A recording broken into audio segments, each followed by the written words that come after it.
சிவனே போற்றி, சித்தர்களை போற்றி, யாவருக்கும் என்னுடைய இனிய காலை வணக்கத்தினை தெரிவித்துக் கொள்கிறேன். இவர் வந்துட்டு என்னுடைய இளைய மகன். முதல் மகனை நீங்கள் வந்துட்டு பார்த்துருப்பீங்க. அவர் வந்துட்டு பிஎஸ்எம்எஸ் சித்தா. இவர் வந்துட்டு நேச்சுரோபதி மெடிக்கல் சயின்ஸ். முடக்குவாதத்திற்கென்றே தனியானபடி படித்து பயிற்சியினை மேற்கொண்டு சிகிச்சை முறையினை கற்று நம்முடைய வைத்தியசாலைக்கு சேவையாற்ற வந்திருக்கிறார். அடுத்து இந்த வீடியோவுடைய நோக்கம் என்னன்னா, மழை காலங்களில் அல்லது குளிர் ஏற்படுகின்ற போது முடக்குவாதத்துடைய தன்மையானது வீரியப்படும்.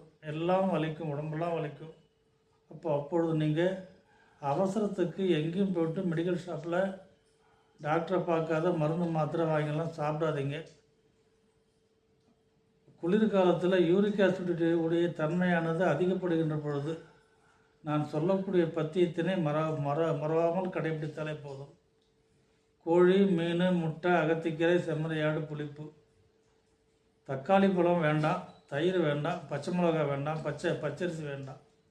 இதனை தவிர்த்து நீங்கள் எது வேணாலும் சாப்பிடுங்க. சில பேருக்கு தேங்காயும் தோசையும் சாப்பிட்டா ஜீரணாகாது. அது நீங்கள் வந்துட்டு பார்த்துக்கோங்க. கால் பாதத்தில் ஒரு பாத்திரத்தில் தண்ணியினை சூடுபடுத்தி பாதத்தினை வைத்து கொண்டிருந்தால் அந்த சூடு உடல் முழுவதும் பரவி யூரிக் ஆசிட் உடைய தன்மையினை மாற்றும்.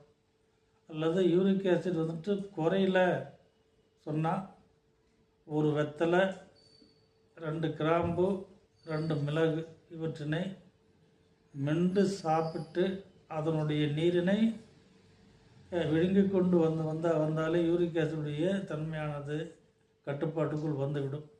இதற்காக நீங்கள் எந்த மருந்தையும் தேட வேண்டியதில்லை. ஆகவே மழைக்காலங்களில் சரவாங்கி முடக்குவாதத்துடைய வலி அதிகப்படுகின்ற பொழுது உங்களை தற்காத்துக் கொள்வது உங்களுடைய முதல் கடமை. மேலும் சந்தேகம் என்றால் எனக்கு எந்த நேரத்திலும் ஃபோன் பண்ணுங்க. ஃபோன் பண்ணி உங்களுடைய சூழ்நிலையினை தெரிவித்து அதற்கு தகுந்தபடியான வீட்டு மருத்துவ குறிப்பினை நான் சொல்கிறேன். அதிலே உங்களுக்கு சரியாயிடும். ஆகவே எப்பொழுது வேண்டுமானாலும் நீங்கள் என்னை தொடர்பு கொண்டு பேசி சந்தேகங்களை கேட்டறியலாம். நன்றி. சிவனையே போற்றி.